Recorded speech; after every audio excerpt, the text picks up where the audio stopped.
রাতে শাশুড়িমা ঘরে ঢুকে হেসে বললেন, তোমাকে একটু চিন্তিত দেখাচ্ছে, কিছু হয় না কি? আমি তাড়াতাড়ি উত্তর দিলাম, না শাশুড়িমা, কিছু হয়নি, আমি ভালোই আছি। তিনি তখন আমার পাশে এসে বসলেন এবং বললেন, তাহলে এত ভাবছ কেন? তারপর ধীরে ধীরে আমার মাথায় হাত বুলিয়ে বললেন, এভাবে মন খারাপ করো না। তার আন্তরিক ব্যবহার ধীরে ধীরে আমাকে স্বস্তি দিতে শুরু করল, যেন সবকিছু একটু হালকা হয়ে গেল। আমি কিছুক্ষণ চুপ করে থাকলাম, মনের মধ্যে এক অদ্ভুত প্রশান্তি ভর করেছিল। এক সন্ধ্যায় আমি ক্লান্ত শরীরে নিজের ঘরে শুয়ে বিশ্রাম নিচ্ছিলাম। চোখ বন্ধ করে শুয়েছিলাম, যেন সারাদিনের ক্লান্তি কাটানোর চেষ্টা করছিলাম। ঠিক সেই সময় শাশুড়িমা এসে আমার পাশে বসে রইলেন। তিনি কিছু না বলে চুপচাপ আমাকে লক্ষ্য করতে লাগলেন।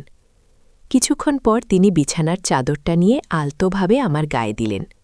তারপর ধীরে ধীরে আমার মাথায় হাত বুলাতে লাগলেন, যেন তার স্নেহময় স্পর্শে আমি স্বস্তি পাই এবং আরাম বোধ করি।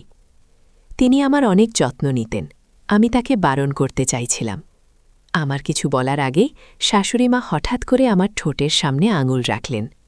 তিনি মৃদু কণ্ঠে বললেন, এই মুহূর্তে কিছু বলার প্রয়োজন নেই, বরং তোমার মাথায় একটু হাত বুলাতে দাও, এতে তোমার শরীরের ক্লান্তি কমে যাবে।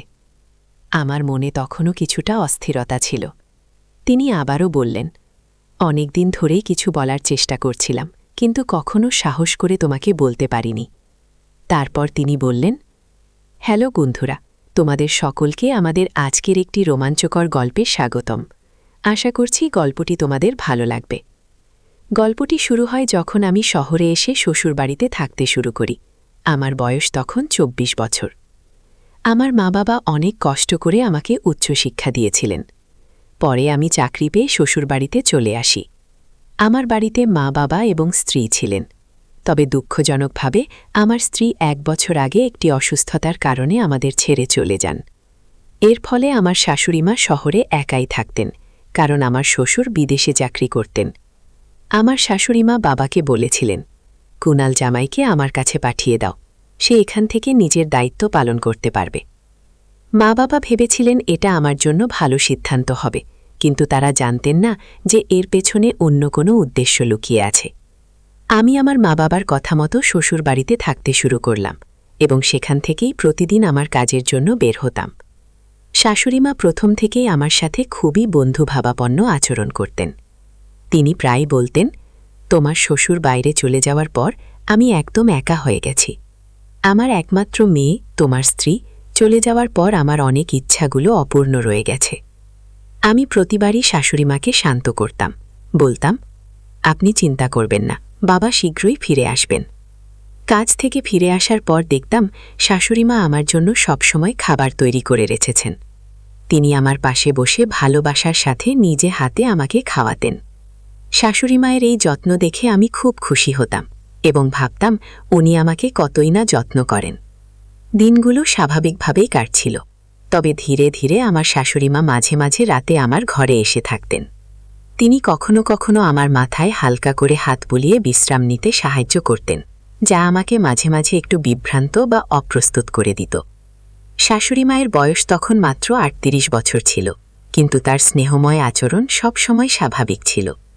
আমি রাতে প্রায়ই একটু দূরে থাকতে চেষ্টা করতাম, যাতে নিজেকে অস্বস্তি থেকে বাঁচাতে পারি। তাকে আমি অনেক সম্মান করতাম, কারণ তিনি আমার বউয়ের মা, মানে আমারও মা। আমি একজন সাধারণ মানুষ, আমারও আবেগ ছিল। যখন শাশুড়িমা আমার প্রতি যত্নশীল হতেন, মাঝে মাঝে ভেতরে একটা ভিন্ন অনুভূতি হতো। তবে আমি সবসময় নিজেকে সংযত রাখতাম, কারণ সম্পর্কের মধ্যে থাকা সীমাবদ্ধতাগুলো আমি সবসময় শ্রদ্ধার সঙ্গে মেনে চলতাম এবং তা কখনোই লঙ্ঘন করতে চাইনি। শাশুড়িমায়ের বাড়ি ছিল বেশ বড়, কিন্তু তার জীবনের একটি শূন্যতা আমাকেও কষ্ট দিত। তিনি সবকিছু থাকা সত্ত্বেও তার স্বামী প্রায়ই দূরে থাকতেন। শাশুড়ি মায়ের এই একাকিত্ব আমাকে ভাবাত। যদিও আমাদের বাড়ির অবস্থা এত ভালো ছিল না, তবুও তার প্রতি আমার মমতাও কম ছিল না। শাশুড়ি মায়ের বিয়ের ১ বছর পর তাদের এক কন্যা সন্তান হয়েছিল। যখন সেই মেয়ে ১৮ বছর বয়সে পৌঁছেছিল, তখন তার সাথে বিয়ে হয়। কিন্তু বিয়ের ১ বছরের মধ্যেই সে অসুস্থতার কারণে আমাদের ছেড়ে চলে যায়। এর ফলে আমার শাশুড়ি মার আর কোনো সন্তান ছিল না। আমি সবসময় ভাবতাম শাশুড়িমা হয়তো আমাকে তার সন্তানের মতোই ভালোবাসেন, কিন্তু হয়তো সেটি আমার ভুল ধারণা ছিল। শাশুড়িমা প্রায়ই রাতে আমার মাথায় হাত বুলিয়ে বলতেন, তোমার শ্বশুরের খুব অভাব অনুভব করি। আমি তাকে শান্ত করার চেষ্টা করতাম, বলতাম, শ্বশুরজি কাজের কারণে বিদেশে গেছেন। যদি তিনি দেশে কাজ পেতেন তাহলে কখনোই আপনাকে ছেড়ে দূরে যেতেন না। যখন তিনি ফিরে আসবেন তখন আপনার সব চিন্তা দূর হয়ে যাবে। শাশুড়িমা সব কথা শোনার পরও মাঝে মাঝে বলতেন, তুমি কি আমার কিছু আশা পূরণ করতে পারবে না? আমি সবসময় বিনয়ের সাথে উত্তর দিতাম, শাশুড়িমা, আমি তো সবসময় আপনার পাশে আছি, যে কোনো সময় কিছু দরকার হলে বলবেন। তবে তিনি হয়তো অন্য কিছু বোঝাতে চাইতেন, যা আমি তখন সঠিকভাবে বুঝতে পারতাম না। যদি আমি আগেই তার ইঙ্গিতগুলো বুঝতে পারতাম তাহলে হয়তো ভবিষ্যতে এত জটিল পরিস্থিতিতে পড়তে হতো না। এক গ্রীষ্মের দিনে আমি কাজ থেকে একটু তাড়াতাড়ি বাড়ি ফিরেছিলাম।